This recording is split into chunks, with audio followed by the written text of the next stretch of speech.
It's tough to make predictions, especially about the future. If there's one Yogi Berra quote that geologists should frame and hang in their office, this is it. But the warning will go unheeded. Those rock huggers just can't resist the urge to dream up the next supercontinent. Mere mortals see the world and its continents as essentially static, as an individual's time horizon is limited to the span of a human life. But geologists know the world map is merely a snapshot. That's because they deal in millions and billions of years.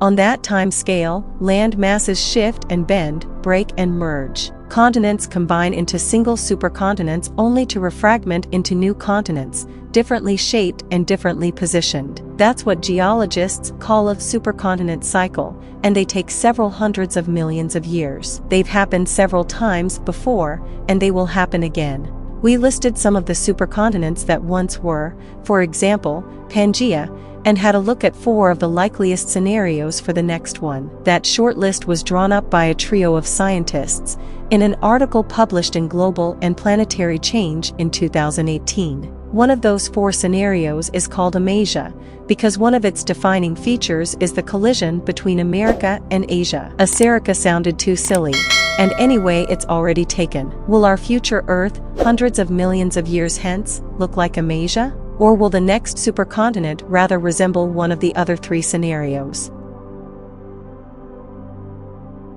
None of us will be around to find out, but that won't stop geologists from revisiting and refining the theories of continental drift and tectonic recombination. And to be honest, we can't resist a good-looking supercontinent either. So when a new set of scientists came up with a different Amasia, our geofuturist interest was piqued. The more recent map of Amasia is the result of new tectonic modeling by researchers at Curtin University, an institution with campuses in Australia and throughout Asia. They used 4D geodynamic modeling to gaze 300 million years into the future, and they predicted a slightly different Amasia from the one developed in the 2018 article. The main feature of the earlier Amasia is the closing of the Arctic Ocean, joining virtually all continents via the top. Antarctica is the only old-school continent still adrift on its own. In the newer Amasia, all continents, including Antarctica, have come together, but not in the circular fashion of the earlier proposed supercontinent. Here,